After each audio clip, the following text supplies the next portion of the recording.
I didn't think anything meaningful could happen in a bathroom. It was a place for routines, brushing teeth, shaving, showering off the day. It wasn't where lives tilted on their axis. That night proved me wrong. I was 24, back in my childhood home for what was supposed to be a short stay. A pause between jobs, between versions of myself. My mom had gone to visit my aunt for the weekend, leaving the house unusually quiet, the kind of quiet that made every sound feel intentional. Every footstep echoed. Every thought got louder. He was there too. Everyone called him my uncle, but he wasn't related to us by blood. He was my mom's closest friend since her 20s, a constant presence in our lives for as long as I could remember. He taught me how to ride a bike, helped me move into my first apartment, showed up to birthdays even when my actual relatives didn't. He was family in every way that mattered. Steady, reliable, always slightly on the outside but never distant. He was also 42, calm in a way that came from having lived through things and survived them. Tall, broad-shouldered, with a quiet voice that never rushed. I'd never thought of him as anything other than safe. Until that night. The day had left me restless. I couldn't sit still, couldn't focus on my phone, couldn't escape the sense that I was hovering on the edge of something unnamed. So I ran a bath, hot, steaming, indulgent. Something I hadn't done since I was a teenager. The bathroom filled with heat, the mirror fogging over until my reflection blurred into nothing. I sank into the water and closed my eyes, letting the tension in my shoulders slowly loosen. I didn't lock the door. I heard the footsteps in the hallway but didn't register them at first. The house had creaks and groans that mimicked movement. When the handle turned, I lifted my head. "Hey," I called, voice echoing softly off the tile. "I'm in here." The door opened anyway, just a few inches. "Oh," he said, stopping immediately. "I'm sorry. I thought." "It's okay," I said quickly, sitting up a little. Water lapped against the porcelain. "I should have locked it." He hesitated, still half in the doorway. Steam curled around him, softening the lines of his face. His eyes met mine, then flicked away, then came back. That was when I noticed it. The way he looked at me. It wasn't startled. It wasn't embarrassed. It was careful. Focused. As if he'd walked in on something fragile rather than inappropriate. "I just needed my charger," he said quietly, nodding toward the counter. "Didn't mean to interrupt." "You're not," I replied, though I wasn't entirely sure why my heart had started racing. He stepped fully inside, grabbed the charger, and turned back toward the door. But before leaving, he looked at me again. Really looked. The moment stretched, thin and electric. Something shifted in the air, subtle, almost imperceptible, but undeniable. I felt suddenly too visible, like the steam wasn't hiding me at all. He cleared his throat. "Sorry again." "Yeah," I said. "It's fine." The door closed behind him with a soft click. I sat there for a long moment, staring at the fogged mirror, my reflection still blurred. My chest felt tight, my thoughts tangled. I told myself it was nothing, just awkward timing, just my imagination filling in gaps because I was bored, lonely, restless. But the way he'd looked at me stayed. After the bath, I wrapped myself in a towel and padded down the hallway. The house felt different now, charged, like it was holding its breath. I found him in the kitchen, leaning against the counter, scrolling on his phone. He looked up when he heard me. "Oh, hey," he said a little too quickly. "Hey." Silence settled between us, heavier than before. "Tea?" he offered, gesturing toward the kettle. I was about to make some. "Sure." We moved around each other in the small space, careful not to touch but aware of every inch between us. The kettle clicked on. Steam rose again, familiar but different now. When he handed me a mug, our fingers brushed. It was brief. Accidental. Impossible to ignore. "Long day?" he asked. "Something like that." He nodded, studying me in a way that felt new. Curious. Thoughtful.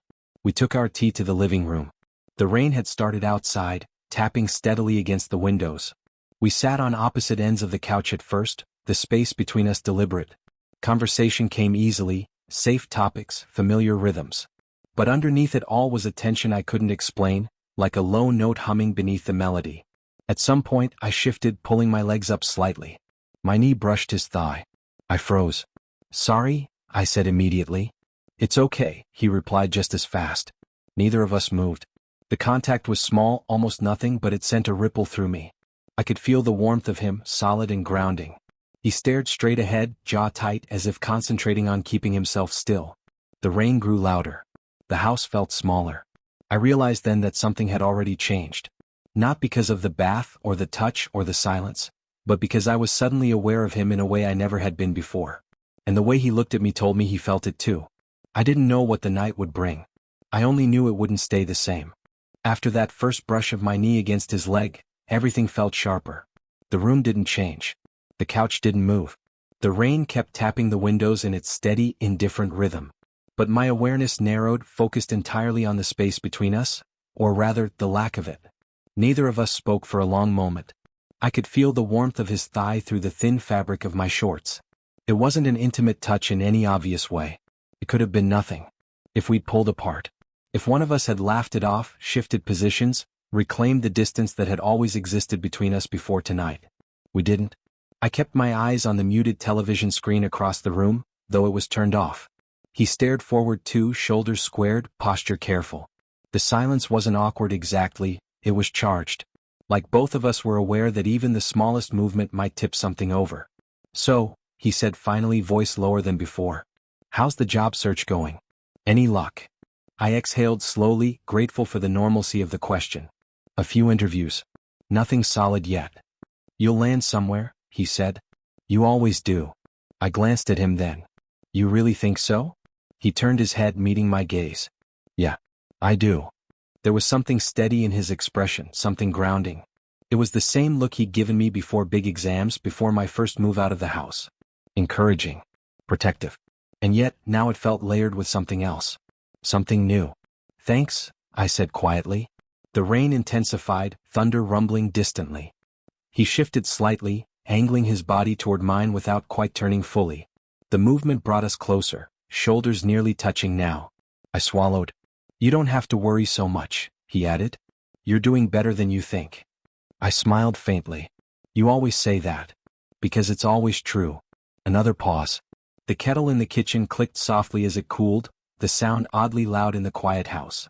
"You know," he said, hesitating, "it's strange seeing you back here. Feels like just yesterday you were asking me to drive you to school." I laughed under my breath. "I hated your car." "You loved my car," he said, a hint of a smile tugging at his mouth. "I tolerated it." Our eyes met again, the shared humor easing the tension just a fraction. But it didn't break it. If anything, it made the closeness feel more natural. More dangerous. He leaned back slightly, draping his arm along the back of the couch. His hand rested just behind my shoulders, not touching, but close enough that I was acutely aware of it. Too close to be nothing. I shifted again, this time deliberately, letting my shoulder brush against his chest for a brief second. It was subtle. Easy to dismiss. He inhaled sharply. I froze, heart pounding. For a moment I thought I'd crossed some invisible line. That he'd pull away, apologize, retreat into the version of himself I'd always known. Instead he stayed exactly where he was. The contact remained. "Sorry," I murmured, more out of habit than regret. He shook his head. "It's okay." His voice was steady, but I could hear the tension beneath it. Like he was holding himself in check. We sat like that for a while, bodies angled toward each other, conversation drifting in and out. He told me about work, about small annoyances and quiet victories. I listened, comforted by the familiarity of his voice even as my awareness kept returning to how close he was. At some point, the storm outside broke fully. Rain hammered the roof, thunder rolling overhead. The lights flickered once, then steadied. "If the power goes out," I said lightly, "I'm blaming you." He chuckled. "I'll take responsibility." Another silence followed, softer now. More intimate. I realized then that I wasn't just aware of him physically, I was aware of how he was holding himself. Careful. Restrained. Like he was measuring every movement, every breath. "You okay?" I asked quietly. He glanced down at me, surprise flickering across his face. "Yeah. Why? You seem tense." He considered that for a moment, then gave a small, honest smile. "Maybe I am." "Why?" He hesitated, then looked away, eyes settling somewhere beyond the window. "Just thinking." "About?" He didn't answer right away. When he did, his voice was softer. "About how things change." I nodded slowly. "Yeah, they do." The weight of his words settled between us. I wondered if he meant the same thing I did. If he felt this shift too, the sense that we'd stepped into unfamiliar territory without meaning to. His arm moved then, just slightly, settling more firmly along the back of the couch. His hand brushed the fabric of my shirt near my shoulder. This time it wasn't accidental. I didn't pull away. My breath felt shallow, my thoughts scattered. I was hyper-aware of every point of contact, Every inch of space that had closed between us. This wasn't nothing. It couldn't be. The night stretched on, rain-soaked and suspended, and with each passing minute, the distance we'd always kept seemed to dissolve, quietly, inevitably, until there was no denying how close we'd become. The storm outside eventually settled into a steady, quieter rain, like it had exhausted all the anger it needed to release. Inside the house, the silence deepened instead of fading. It wasn't empty. It was dense, woven with everything neither of us was saying. The television remained off. Our tea sat forgotten on the coffee table, steam long gone. The only sounds were the rain, the occasional creak of the house, and our breathing, slow, measured, almost synchronized. I became aware of how still he was. Not relaxed. Intentional. Like he was holding himself exactly where he was for a reason. I shifted my weight slightly, testing the moment. His arm behind me didn't move away. If anything, his hand pressed a fraction closer to my shoulder, not quite touching, but enough to make my skin prickle with awareness. I wondered if he noticed how close my head was to his chest. If he could feel the warmth of me the way I felt his. I should probably get some sleep, I said suddenly, the words tumbling out more abruptly than I intended. He glanced down at me, brows knitting slightly. Yeah, he said after a beat. Yeah, probably. Neither of us moved. The silence stretched again, but it felt different now, fragile. Like if either of us stood up, something would shatter. Do you ever feel like... I started, then stopped. He waited. Patient. Open. Like you're living the version of yourself everyone expects, I continued, voice quieter now, but not the one you actually are? The question felt risky the moment it left my mouth. I hadn't planned to say it. It had just been sitting there, pressing against my ribs, asking to be let out. He didn't answer right away. His gaze drifted forward, unfocused, like he was looking through the wall instead of at it. Yes, he said finally. One word. Heavy with truth. I swallowed. How do you deal with that? His jaw tightened slightly. He exhaled through his nose. Some days? I don't. I just keep going. Tell myself it's enough. I nodded, staring at my hands. Does it ever stop feeling like you're holding something in? He turned his head then, really looking at me. The room felt smaller under his attention. No, he said softly. But you learn how to carry it. Something about the way he said it, calm, resigned, honest, made my chest ache. You don't have to carry everything alone, I said before I could stop myself. His eyes searched my face as if weighing the words. I know, he replied. But sometimes you don't realize how heavy something is until someone notices you're holding it. That landed harder than I expected. I looked away, blinking quickly, suddenly aware of a tightness behind my eyes. I feel stupid, I admitted. I'm an adult. I shouldn't be this lost. He shifted then, his body turning fully toward mine for the first time that night. The movement was deliberate, careful, like he didn't want to startle me. You're not stupid, he said firmly. You're human. Our knees touched again, this time intentionally. Neither of us acknowledged it. You've always been harder on yourself than anyone else, he continued. Even when you were younger.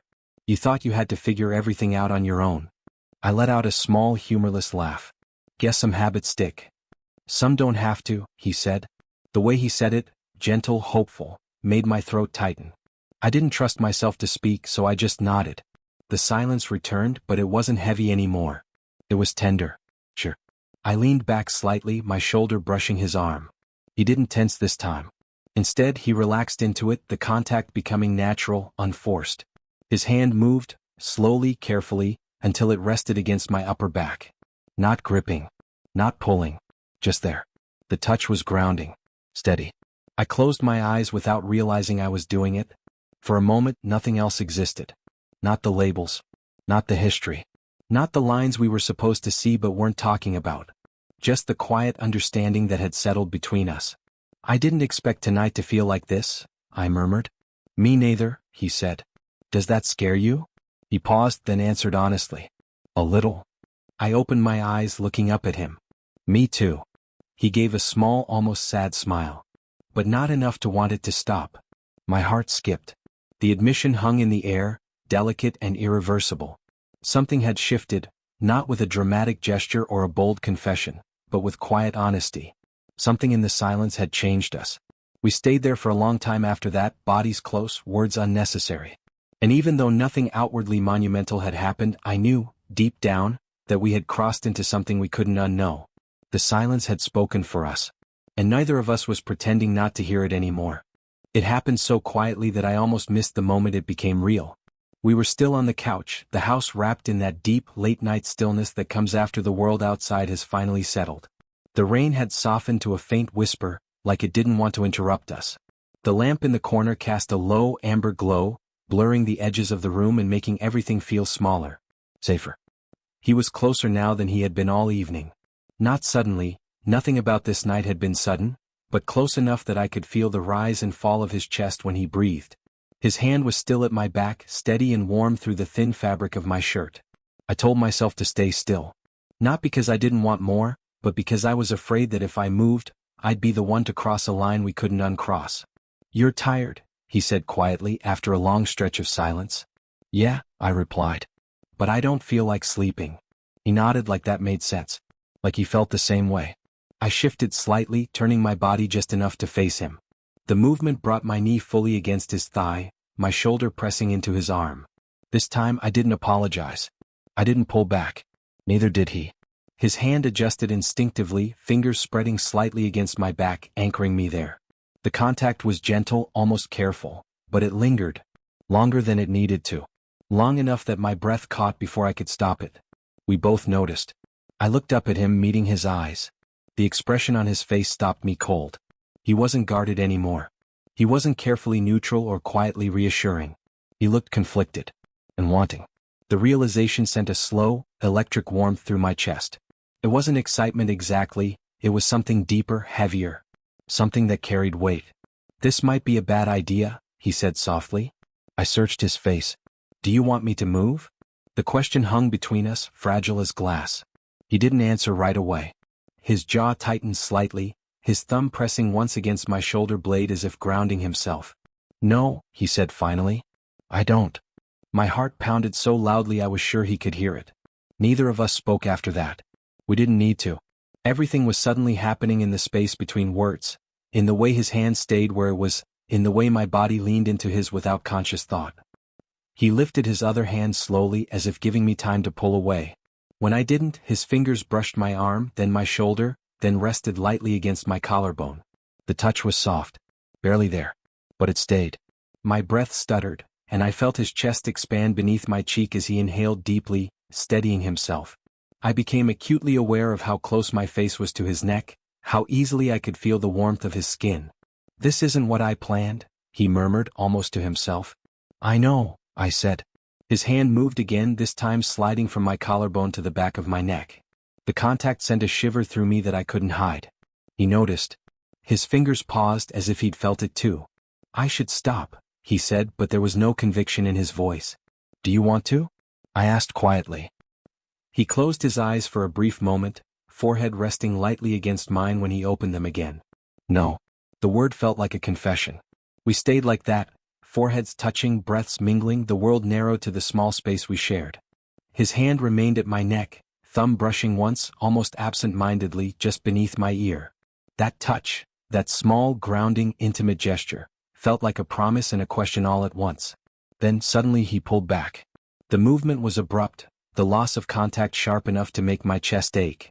He stood up, running a hand through his hair, pacing a few steps away like he needed distance to breathe. "I'm sorry," he said quickly. "I shouldn't have. This isn't fair to you." I stood too, the space between us feeling cavernous now.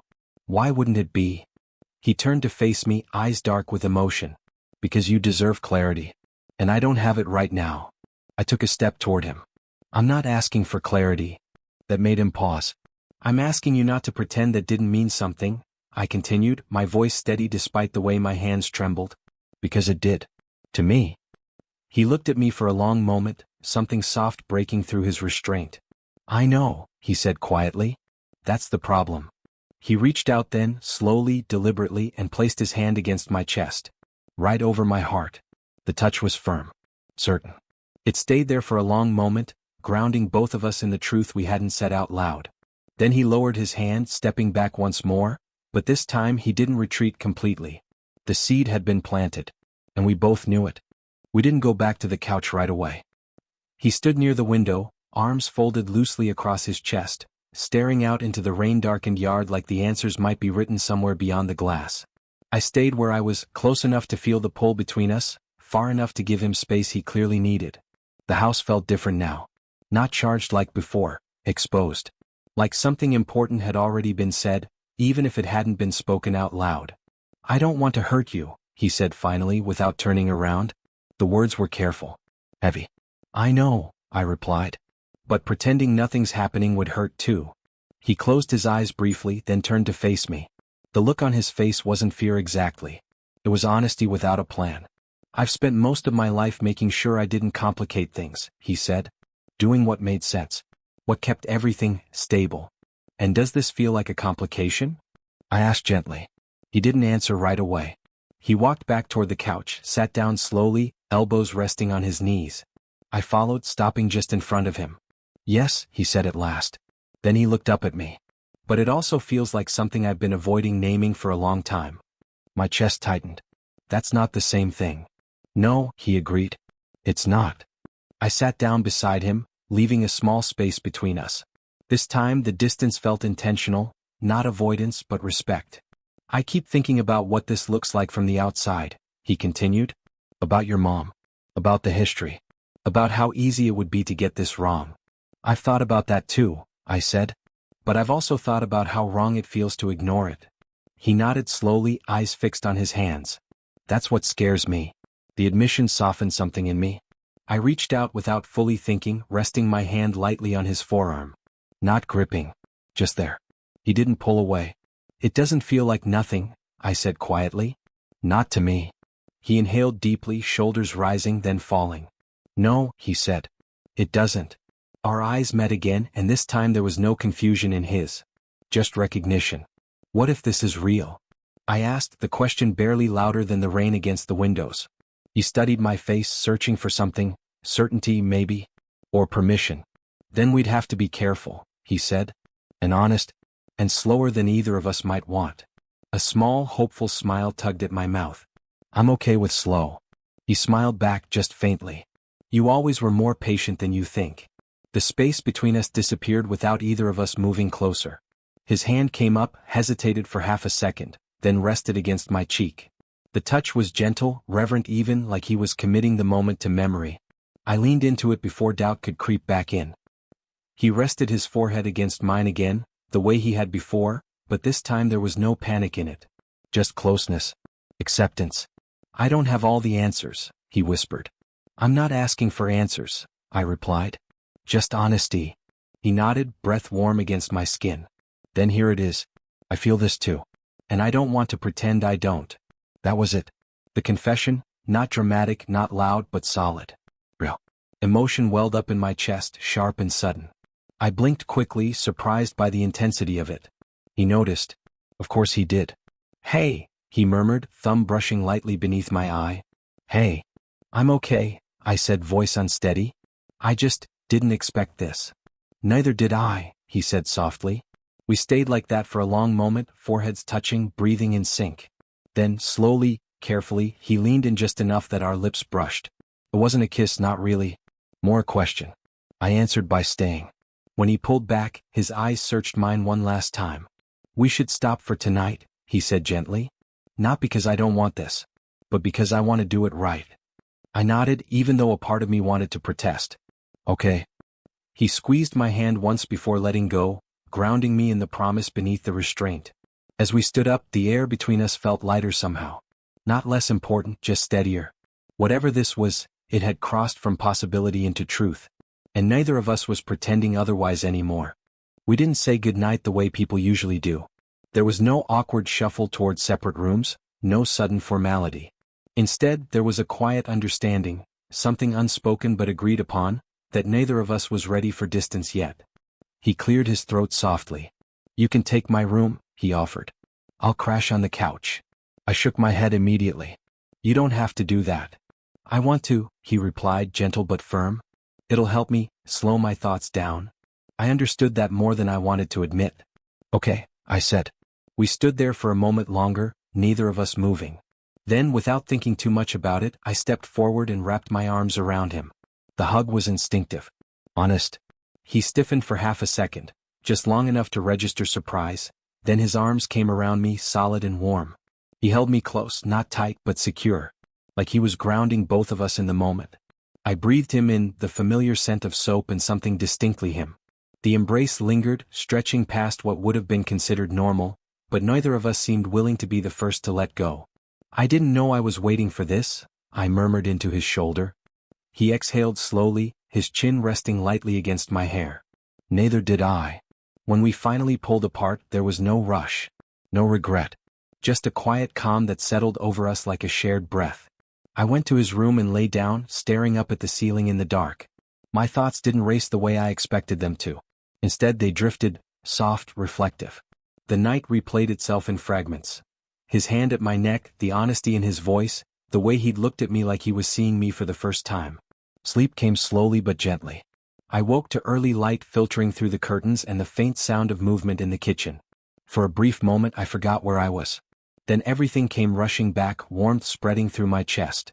I got dressed quietly and followed the sound. He stood at the counter, coffee mug in hand, hair still slightly rumpled from sleep. He looked up when he heard me. "Morning," he said. "Morning." There was a pause, not awkward, just careful. Then he smiled. A real one. Soft around the edges. "Coffee?" he offered. "Please." We moved around each other easily, like we'd done this 100 times before. But something was different now. Every glance carried more weight. Every brush of proximity felt intentional. We sat at the small kitchen table, sunlight slowly filling the room. For a while, we just drank our coffee in comfortable silence. "I kept thinking last night," he said eventually, eyes on his mug, "about how much of my life I've spent assuming I already knew how things would turn out." "And?" I asked. "And I realized I was wrong about a lot of it." I smiled faintly. "That makes two of us." He looked at me then, studying my face like he was committing it to memory. "I want you to know," he said, "I'm not trying to rush this. Or define it before it's ready." "I know," I replied. "I don't need definitions right now." "That's good," he said, relieved. "Because all I really know is that I like being here. With you. Like this." My heart swelled at the simplicity of it. "Me too." He reached across the table, hesitated for a fraction of a second, then took my hand. His grip was warm, steady. We stayed like that for a while, talking about small things, plans for the day, errands that needed to be done, nothing urgent. It felt oddly sacred, the mundanity of it all. Like we were easing into something without pressure or expectations. At one point he laughed at something I said and the sound caught me off guard. It was lighter than usual. "Freer." "What?" he asked, noticing my expression. "Nothing," I said. "Just, you seem different." "So do you," he replied. The morning passed quietly. Eventually he had to leave for work. I walked him to the door, the air between us thick with unsaid things again, but not in a painful way. "I'll see you later?" he asked. "Yeah," I said. "I'll be here." He nodded, then leaned in and pressed a brief, gentle kiss to my cheek. It was simple, tender, full of intention. As the door closed behind him, I stood there for a long moment, hands still warm where he'd held it earlier. I didn't know what this would become. But I knew one thing with absolute certainty. I hadn't been lost before. I'd just been waiting. The house felt different once he left. Not empty, just quieter in a way that carried meaning. Like the walls themselves were aware that something had shifted, something subtle but permanent. I moved through the room slowly that morning, picking up mugs, straightening cushions, grounding myself in small motions while my thoughts wandered somewhere softer. I kept replaying the way he'd kissed my cheek at the door. Not rushed. Not hesitant. Just intentional. That mattered more than I expected. I spent the afternoon outside, sitting on the back steps with my phone untouched beside me. The sky had cleared completely, sunlight filtering through the trees, everything washed clean after the storm. It felt symbolic in a way that would have made me roll my eyes any other day, but now I let myself feel it. For the first time in a long while, I wasn't anxious about what came next. I was curious. He came back just before sunset. I heard his car pull into the driveway, the familiar sound sending an unexpected rush through me. I stood before I realized I was doing it, meeting him halfway down the hall. "Hey," he said, stopping short when he saw me. "Hey." We smiled at each other, easy, unguarded.